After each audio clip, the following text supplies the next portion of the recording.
제가 검사라면 이건 이제 뇌물이 아니냐. 뇌물로 이거는 이제 반드시 수사를 집중할 것이고.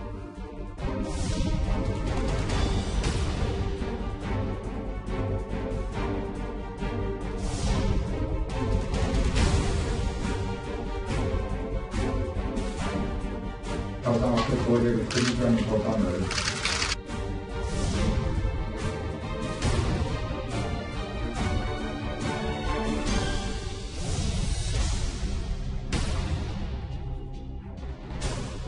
제 처남도 제 돈을 빌려서 0.99%인가의 지분을 갖고 있다고 합니다.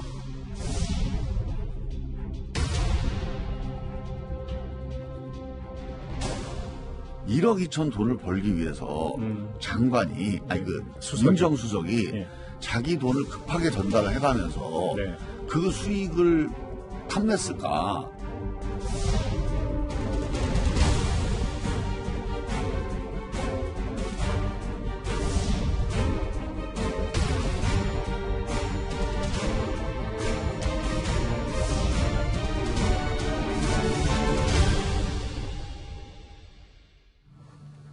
예, 오늘 조국 이슈는 여기부터입니다. 1위, 핵심은 조국 전 장관 뇌물 혐의 수사. 그리고 한 여당 의원의 이 말, 저희가 하나씩 짚어보겠습니다. 자, 이제 남은 관건은 조국 전 장관 기소일 겁니다.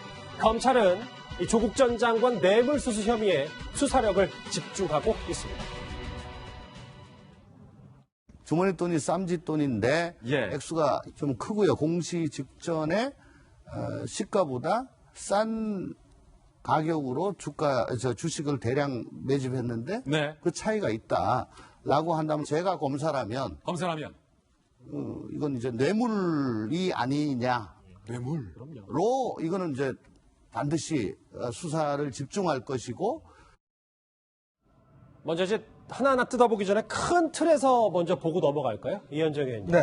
만약에 조응천 의원의 주장처럼 이게 뇌물죄가 사실로 밝혀지면 조 전 장관 개인 비리가 아니라 권력형 비리로 넘어서는 거 아닙니까? 보통 우리가 고위공직자 비리 사건을 수사를 하면 사실 사문서 위조나 공직자윤리법 같은 경우는 그렇게 형이 크지는 않습니다. 사실 그렇기 때문에 이걸 권력형 비리라고 하기는 어렵거든요. 근데 문제는 이 뇌물죄가 될 경우에 실제로 1억 이상 받으면 형이 10년 이상입니다. 거기다가 또 연금도 다 없어져요. 그렇기 때문에 굉장히 엄중한 범죄거든요. 근데 사실 제가 이제 듣기로는 이번 이 조국 전 장관 일가를 수사를 하면서 사실 정경심 교수는 입구다라는 이야기를 들은 바 있어요. 결국 뭐냐면 이번에 검찰이 초점을 맞춘 것은 결국 조국 전 장관이다라는 것이거든요. 왜냐하면 사실 검찰이 이렇게 동안 오랫동안 수사를 하고 뒤졌던 게 단순히 정경심 정경심 교수를 구속시키기 위해서 한 것은 아니라는 의미거든요. 그러니까 조응천 의원이 이야기했듯이 지금 사실은 드러난 여러 가지 문제 중에서 가장 중요하게 보는 게 바로 이 뇌물죄에 관련된 부분입니다. 즉 이거는 어떤 면에서 보면 민정수석이 있을 때 그런 지위를 이용해서 어떤 이익을 얻었느냐 이런 부분을 지금 보고 있고 이렇게 될 때만이 사실 어떤 면에서 보면 고위공직자 사건에서 가장 정점인 바로 뇌물죄가 우리 성립이 되는 것이거든요. 그래서 앞으로 아마 검찰의 수사는 이런 어떤 김영란법 위반이나 공직자윤리법이나 이런 것보다는 오히려 포커스를 바로 여기에 맞추고 있지 않는가라는 생각이 듭니다. 자, 그러면 구체적으로 이제 하나하나 짚어보겠습니다. 검찰은 이 정경심 교수가 지난해 미공개 정보를 이용해서 WFM의 주식을 시세보다 싸게 샀다고 보고 있습니다. 이렇게 이득을 얻은 금액이 2억 원 정도가 좀 넘는데요. 그리고 매입 과정에서 조국 전 장관의 돈도 같이 흘러 들어갔다라고 확실하게 보고 있습니다. 예를 들어서 비공개 정보를 이용해서 거래했다라고 얘기하는데 과연 그 비공개 정보를 이용한 그런 자본시장법에서 규제하고 있는 그런 법률 위반인지 법의 취지에 따르면 여기에는 해당되지 않는 거 아니냐. 그리고 이미 공개된 정보인데 무슨 비공개 정보이냐. 이런 여러 가지 법리적인 부분들도 많이 있었습니다. 자, 이 얘기를 풀어보기 위해서는 시간을 한번 시간 순서대로 차례로 볼 필요가 있어요. 먼저 2년 전 10월로 가겠습니다. 2017년 10월에 지금 오촌 조카 조모 씨, 이 조국 펀드 의혹의 핵심인 이 인물이 조국 가족도 내 펀드에 투자했다라고 해서 이 부산에서 어마어마한 계약들을 끌어 모았습니다. 네. 시점을 조금만 다시 정리를 해드릴게요. 자, 2017년 5월에 문재인 대통령이 취임을 하고 이 조국 민정수석이 임명이 됩니다. 그런데 당시에 WFM이라는 회사는 2차 전지를 만들기 위한 어떤 이제 준비를 하면서 다른 회사에 팔기로 해요. 한 300억 넘게 받기로 하고 이 매매 계약을 했는데 그 매매 계약이 8월에 체결됐다가 한 달도 안 된 9월 달에 해지가 됩니다. 해지가 되고 나서 이제 10월에 지금 문제가 되고 있는 이 코링크 P로부터 이제 다시 이 주식을 그 양도를 하게 되는데 이 과정에 혹시라도 당시 민정수석이었던 이 조국 수석이 관여된 거 아니냐 이제 이런 의혹이 제기가 되고 있는 겁니다. 예. 그런데 지금 검찰 수사 과정에 이 오촌 조카인 당시 코링크 P의 총괄 대표를 했던 조모 씨가 조국 민정수석이 내 사촌형이다. 그렇죠. 조국 그 수석의 가족도 내 펀드에 투자를 했다라고 하면서 이 WFM의 그 주식을 그 인수를 했다라는 얘기가 지금 나오고 있기 때문에 이 조 전 장관과의 어떤 연관성이 깊은 거 아니냐 이런 이 합리적인 추론이 좀 나오고 있습니다. 자, 이 문제의 주식 매입 의혹이 뇌물죄가 되려면 말이죠. 대가성이 인정이 돼야 됩니다. 그런데 검찰은 1년 전 이 발표를 지금 눈여겨보고 있습니다. 가상화폐 거래를 금지하는 법안을 또 폐쇄까지도 목표로 하고 있습니다.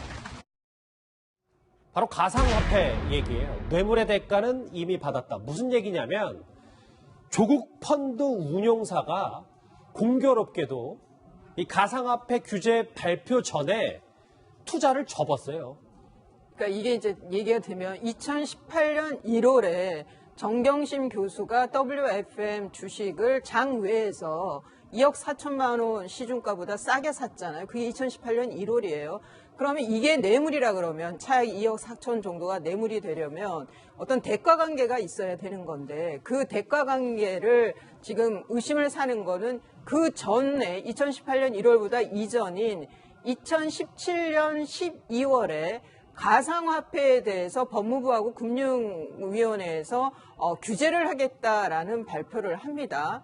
그런데 이 발표가 왜 중요하냐면 2017년 12월에 이 발표가 나기 1개월 전쯤인 2017년 11월에 코링크가 투자를 한 코링크가 운영하던 펀드 중에 하나인 레드펀드라고 하는 이 펀드가 25억을 투자해서 포스링크를 하여간 인수를 했는데 이 회사가 블록체인 그 비트코인을 거래하는 거래소에 투자를 한 거예요. 근데 그 거래소 투자한 거를 한 3개월 정도 하고는 이득 30% 정도를 보고 청산을 해요. 근데 원래 이 펀드는 2년짜리 펀드라서 한 그 5개월 이후쯤에 2018년 4월쯤에 청산을 해야 되는데 그보다 빨리 청산을 한 거예요.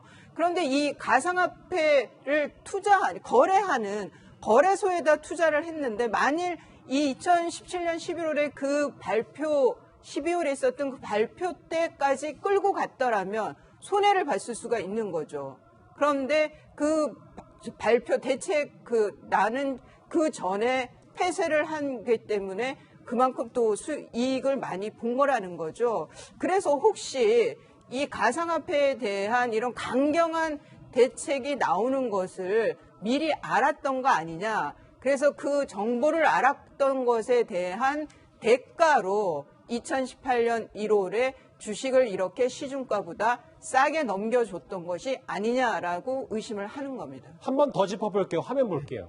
그러니까 이른바 조국 펀드로 불렸던 그 코링크 P가 가상화폐에 투자를 했는데 투자를 했다가 공교롭게도 이 거래 규제가 발표나기 한 달 전에 이거를 바로 팔아버려요. 청산합니다. 이현정 의원님. 그런데 우리가 지금 검찰도 뜯어보고 있는 게 이 가상통화 거래 규제를 전담하는 데가 바로 청와대 민정수석실 아니었어요? 네. 제가 저 때를 상당히 기억하는 게 왜 그러지 하면 당시에 우리 방송국에서 같이 이제 패널로 했던 그 변호사 한 분이 계세요.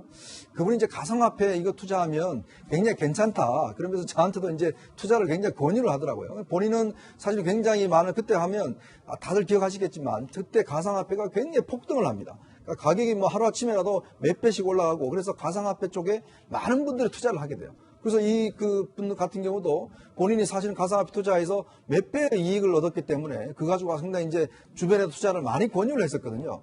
근데 그때 박상기 법무장관이 이 가상화폐 논의를 하다가 가상화폐 거래소를 갑자기 중단시켜버렸어요. 맞아요. 완전히 패닉 상태에 빠졌죠. 그래서 실제로 투자했던 분들 같은 경우는 뭐 가상화폐가 급격히 떨어지니까 손해도 엄청나게 봤습니다. 자, 그러다 보니까 이게 당시에 법무부 발표가 굉장히 중요했고 그때 사실은 이렇게까지 강도 높게 하리라고는 상상을 못했었거든요. 왜냐하면 당시에 굉장히 법무부가 강한 조치를 취했습니다. 그러다 보니까 저 시점에 만약에 가상화폐에 대한 투자를 계속하고 있었더라면 저아마 펀드는 엄청난 손해를 봤을 거예요. 근데 한 달 전에 빠졌거든요. 가장 높은 시점에 빠졌습니다. 그러니까 아무도 모르는 예상이었는데. 그렇죠. 그때 당시만 하더라도 일부 이제는 가상화폐 정도는 일부 양성화하는 거 아니냐 뭐 이런 견해도 많았어요. 근데 갑자기 예를 들어서 저 때 빠져버린 겁니다. 최고의 수익을 날 때 빠져버린 거예요. 손해도 안 보고. 그러니까 지금 이것이 실제로 그때 코링크 PE와 연결되면서 이 상당히 의심을 가고 있는 거죠. 윤종원 교수님 청와대 근무를 하셨었잖아요. 그러니까 당시에 조국 전 장관이 이 대책이 나올 걸 알고 미리 이 정보를 줬을 가능성은 어떻게 보십니까? 글쎄요, 조금 이제 앞에서 말씀하신 거랑 좀 사실관계가 좀 다른 것 같은데, 예. 각자 좀 기억하는 게 좀 다른 것 같아요. 저도 이제 저때 당시에는 이제 청와대 직접 일을 하고 있었기 때문에, 당시에 이제 그 비트코인, 가상화폐가 굉장히 폭등해서 사회적으로 문제가 많이 됐지 않습니까? 예. 그때 이제 그것을 양성화하자 이런 얘기가 있었던 것은 사실이에요. 그러나 또 반면에 이것이 이제 굉장히 그 불안정하고 투기성이 강하기 때문에 강하게 규제를 해야 된다, 폐쇄 조치를 해야 된다, 이런 그 시중의 여론도 많았고 정책 당국에서도 그런 얘기들이 이렇게 흘러나왔었거든요. 그렇기 때문에 이거 자체가 완전히 그 시중 여론과 다르게 아주 전격적인 발표였다. 저는 이제 그렇게 기억되지는 않거든요. 예. 그리고 이제 저 상태에서 조국 전 장관이 이제 유죄가 되려면 몇 가지 이제 전제 조건이 다 맞아야 되는 거죠. 부인 정경심 교수가 코링크 PE에 투자하고 있는 것을 알고 있었고, 예. 또 코링크 PE의 어떤 자금 흐름에 대해서 정경수 교수가 긴밀하게 그 오촌 조카와 상의를 했다는 것도 알고 있었고, 또 본인이 그 권력을 이용해서 저런 이제 정책적인 변화를 앞두고 싸게 권력을 이용해서 주식을 또 매입을 하고, 또 저런 정책이 발표되기 전에 미리 알고 그 정보를 줘서 청산하게끔 했다. 이렇게 적어도 이제 4가지 전제 조건이 짝이 맞아야 이제 그 권력형 비리도 되고 이제 유죄도 좀 되는 거예요.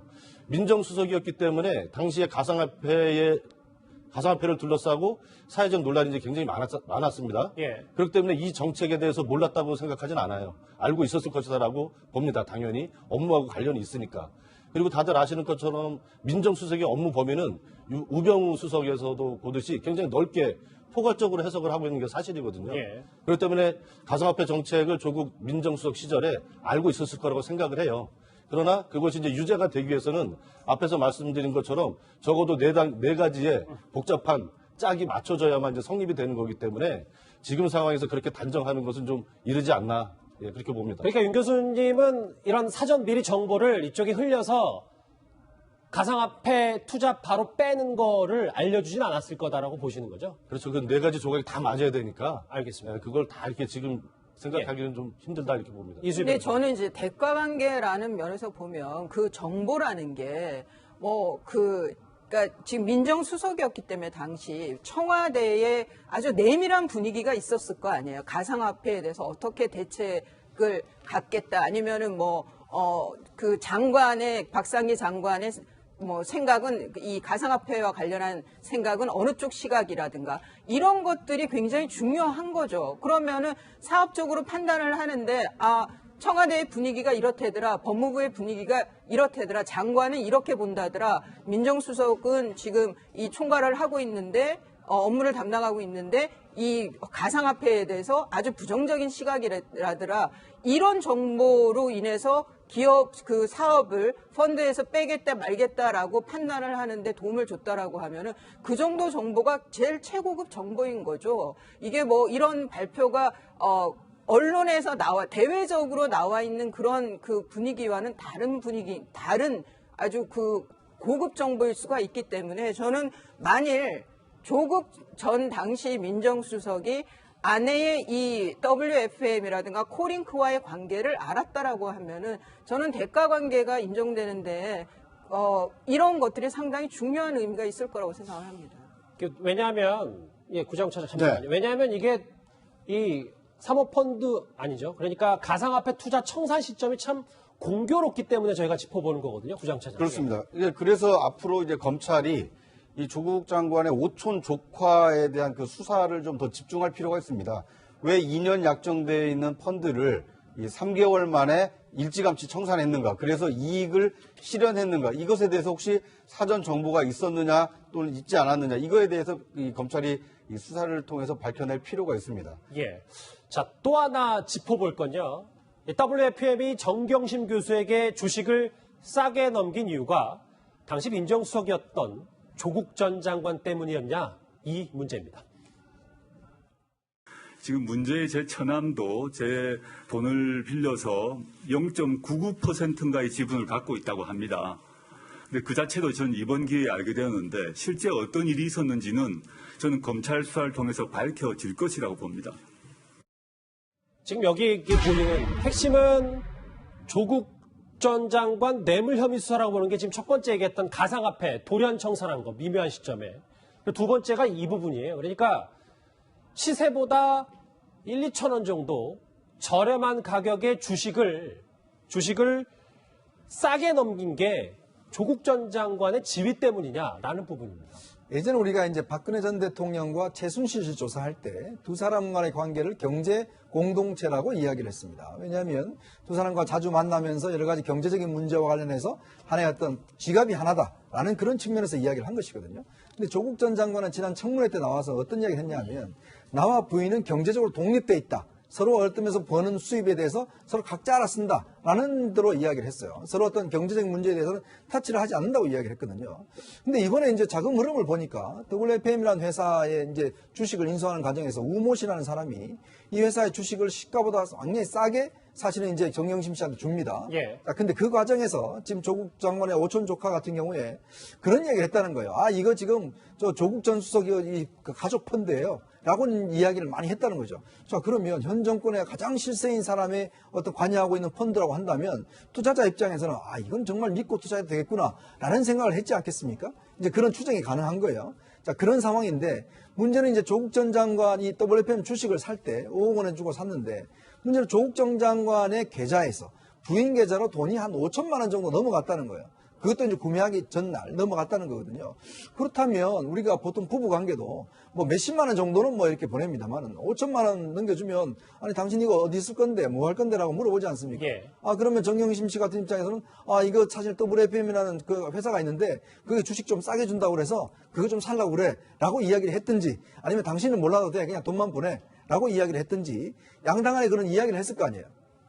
그렇다고 한다면 그 전제는 뭐냐면 그럼 정경심 씨가 아 이거는 WFM 주식이라는 데가 있는데 그걸 내가 좀 싸게 해서 5월 좀 사는데 당신 돈 좀 필요해 라고 이야기를 했다라면 이건 어떤 면에서 보면 이제 상당히 문제가 될 수가 있는 거거든요. 예. 그래서 지금 이제 검찰이 보는 게 뭐냐면 두 사람 간에 왜 돈을 그 시점에 넘겨줬는가 그리고 넘겨줄 때 무슨 이야기를 했는가. 그렇죠. 근데 조국 전 장관은 본인은 전혀 이번에 몰랐습니다라고 이제 이야기를 했는데 이제 사실은 보면 돈도 준 것으로 나타나고 있지 않습니까? 아마 이 부분이 조금 수사의 집중적인 포인트가 될 것 같습니다.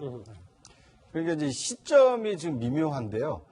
이 정경심 교수가 WFM 주식을 싸게 사는 시점에 하필 그 돈의 일부가 조국 장관이 송금해준 돈 아닙니까? 예. 그런데 지금 조 장관은 어떻게 해명하고 있냐면 그 돈으로 내가 빌려준 돈으로 정 교수의 그 남동생인 이 처남이 보유를 했다 이렇게 지금 얘기를 하고 있는 겁니다. 그러니까 뭐 처남이 그 주식을 싸게 사기 위해서 본인이 돈을 어디에 쓰는지도 모르고 빌려줬다라는 것이 조 장관의 해명인데 그런데 일반적인 상식적인 그 선에서 보면 혹시라도 조 장관 명의로 또는 조 장관 몫으로 주식을 더 사기 위해서 혹시 남편으로부터 송금을 받은 거 아니냐. 이런 합리적 의심이 드는 대목이 있거든요. 예. 이것에 대해서 이제 검찰이 정 교수와 이 조 장관을 수사를 통해서 이제 입증을 해내야 될 뭐 책임은 물론 있지만 돈을 보낸 시점으로 보면 분명히 WFM이라는 회사의 주식을 사기 위해서 돈을 보냈기 때문에 그 내용을 과연 조 장관이 알았느냐 알지 못했느냐에 따라서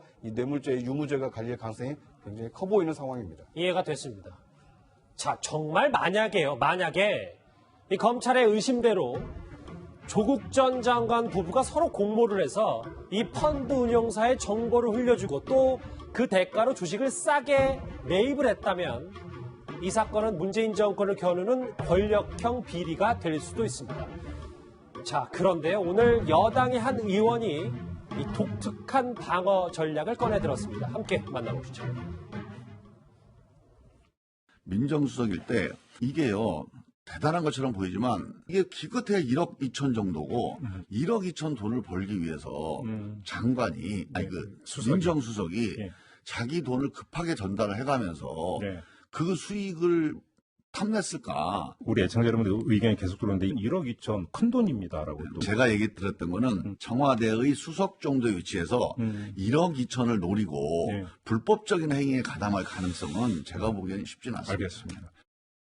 자, 김정민 의원이 1억 2천의 이득이라고 주장하는 거는 그러니까 이 주식 12만 주가 당시 시가가 이번에는 2,000원 싸게 줬다고 생각하는데 이제 여당에서는 1,000원 싸게 샀다고 평가하는 것 같아요. 그래서 1억 2천. 어쨌든 1억 2천 싸게 산 내용에 대해서 저렇게 주장을 하고 있습니다.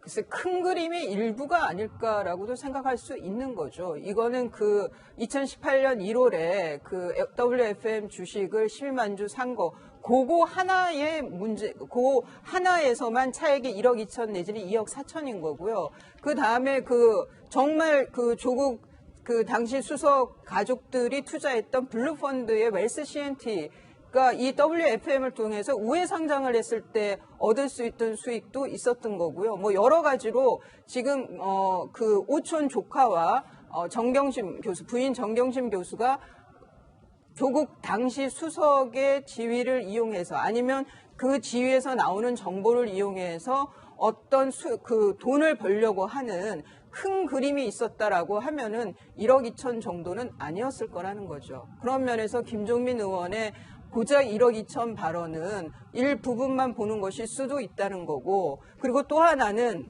우리 그 형사법에서는 공무원의 그러니까 뇌물이 액수가 1억이 넘으면 무기 또는 10년 이상이에요, 법정형이. 뇌물은 1,000만 원도 큰 거예요. 3,000만 원 받은 그 세무 공무원이 4년, 5년 사는 게 공무원의 뇌물죄에 대한 그 법원의 선고 형량이거든요. 이거를 고작 1억 2천이라고 말할 건 아니에요. 뇌물이기 때문에 저 액수면 굉장히 큰 액수입니다. 그래서 윤종훈 교수님, 이게 김종민 의원의 어떤 저 주장보다 기껏 1억 2천이라는 단어 자체에 대해서 아까 시청자의 의견도 바로 라디오 청취자의 의견도 있었지만 상당히 좀 비판의 목소리가 있어서요. 그 얘기를 제가 딱 하려고 했는데 앵커님이 해주셔가지고 1억 2천이라는 금액 자체야 뭐 팩트니까 어찌할 수 없는 건데 수식어를 대단히 잘못 썼죠. 기껏해야. 이게 이제 국민들 입장에서 1억 2천이라는 것이 얼마나 좀 큰 돈입니까? 이것을 굉장히 이제 작은 돈처럼 이렇게 좀 느껴지게 이렇게 발언한 게 좀 잘못된 것 같고 맥락상으로 보면 청와대 이제 고위 공직을 하면서 1억 2천만 원이라는 돈을 벌기 위해서 공직자윤리법을 위반하면서까지 이렇게 했겠느냐, 이제 이런 이제 문제의식을 얘기를 한 것 같아요. 그런데 이제 수식어가 잘못돼가지고 본인이 말한 진위와 달리 오해를 받을 수 있는 그런 좀 불필요한 발언을 했다, 이렇게 생각을 합니다. 윤 교수님도 이제 김종민 의원의 기껏 1억 2천 발언은 좀 부적절했다고 보시는 거죠? 그렇죠. 기껏해야. 이거는 국민들 누가 그 동의를 하겠습니까? 자, 검찰이요, 조국 전 장관의 뇌물죄 혐의를 있는 그대로 밝혀내기 위해서는 필요로 하는 증거가 있습니다. 벌써 수차례 압수수색 영장이 기각됐던 조국 전 장관과 정경심 교수의 휴대전화입니다. 지난 9월 23일 조국 전 수석 자택 압수수색 영장이 수차례 청구한 끝에 발부됐는데 법원의 반대로 휴대전화는 결국 압수 목록에서 빠진 것으로 알고 있는데 검찰이 법원에 청구한 압수수색 영장 4번을 제출해 주시고요. 휴대전화 얘기예요. 스모킹건은 조국 전 장관의 휴대전화. 가장 민감하게 보는 게 이메일과 스마트폰인데 사실 이 영장이 수차례 휴대전화 압수수색이 기각이 됐기 때문에 그런데 이 부분을 들여다봐야 결국 핵심인 공모 의혹이라든지 혹은 뇌물수수 혐의 의혹도 좀 밝혀지지 않을까요? 저도 참 이해할 수 없는 부분이 바로 이 지점입니다. 아시겠지만 드루킹 사건을 수사할 때 김경수 경남지사에 대한 이제 그 휴대폰 압수수색이 제대로 되지 않아서 사건이 발생한 지 한참 뒤에 뒤늦게 발부가 됐어요. 그래서 사실은 또 해보니까 거의 뭐 폰도 새로운 폰으로 바꾸고 뭐 해서 사실은 증거 능력을 많이 못 찾았는데 이번 같은 경우도 지금 검찰에 수차례에 걸쳐서 조국 전 장관과 지금 정경심 씨에 대한 압수수색 영장, 이게 사실은요 그냥 일반 압수수색 영장이 아니라 신체에 대한 압수수색 영장입니다. 왜냐하면 이게 휴대폰이라는 게 몸에 지닐 수 있기 때문에 영장을 따로 발부를 받아야 되거든요. 근데 지금 이거를 법원에서 계속 기각하고 있다는 거예요. 모르겠습니다. 조국 전 장관은 이제 본인이 장관을 했고 민정수석을 했기 때문에 뭐 국가기밀이나 여러 가지 문제가 있기 때문에 이것 자체는 이해가 뭐 좀 된다 하더라도 근데 왜 정경심 씨마저도 저는 휴대전화에 대한 압수수색이 발부 안 되는지 좀 이해할 수가 없어요. 왜냐하면 우리가 이 수사의 가장 기본이 바로 이 압수수색 이 휴대폰이거든요. 왜냐하면 휴대폰을 압수를 하면 누구와 무슨 대화를 했는지 이런 것들이 다 드러나게 돼 있습니다. 근데 이번 사건 같은 경우는 특히 증거인멸의 혐의가 굉장히 중요한 거 아니겠습니까? 그럼 수사 시작하고 난 다음에 누구와 통화를 했고 무슨 이야기를 했는지에 대한 그 규명이 돼야 되거든요. 근데 지금 저는 이해할 수 없는 게 조국 전 장관은 이제 소환 조사를 한다고 하는데 만약에 이게 휴대전화에 대한 압수수색이 발부가 되지 않으면 사실은 사실 규명하기가 굉장히 어렵습니다. 왜냐하면 조 전 장관이 누가 통화를 했는지 예를 들어서 본인과 통화를 했더라면 무슨 내용을 이야기했는지 이걸 추궁해 들어가야 되는데 그러게 한계가 있습니다. 그래서 저는 법원이 지난번 아마 양승태 전 대법원장 사건 이후에 굉장히 깐깐하게 지금 이 영장을 발부해주고 있거든요. 예. 그래서 이 사건도 계좌 추적하고 휴대전화에 대해서 굉장히 지금 아주 빡빡하게 지금 영장을 발부하고 있기 때문에 아마 검찰 수사가 굉장히 어려워지지 않을까라는 생각도 듭니다. 조 전 장관 수사 핵심인 뇌물 수수 혐의에 대해서 저희가 한번 차례로 짚어봤습니다.